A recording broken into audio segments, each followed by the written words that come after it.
There are some who are offended, I don't know why you would be, that I believe that ultimately Jesus is capable of saving all.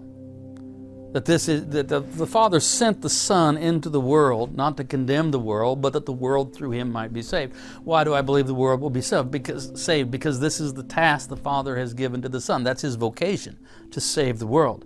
I don't believe that the Son returns to the Father and said, I tried and I saved a few of them. No, I believe the world will be saved because Jesus is the Savior of the world. There are some who would fancy themselves as conservatives that take offense at that because they think that the scope of salvation necessarily needs to be narrow.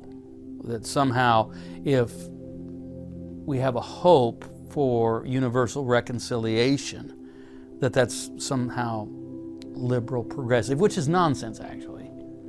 I mean, I can direct you to plenty of church fathers. I mean, you're not going to call Gregory of Nyssa some sort of Johnny-come-lately progressive Christian, but it tends to be those on the conservative side of the spectrum that take offense at that. On the other hand, progressives will sometimes take offense that I stress the particularity of Christ. We even have the phrase, the scandal of particularity, that God's saving work doesn't come from through a Christ principle, whatever that might possibly mean, but through the Word made flesh, Jesus of Nazareth, a Galilean Jew of the first century.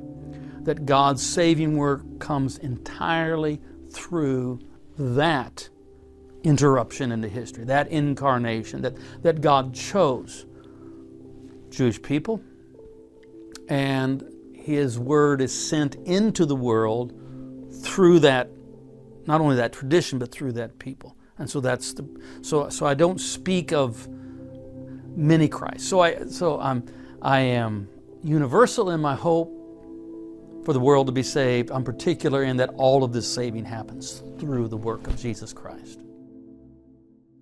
And now I've made everybody mad.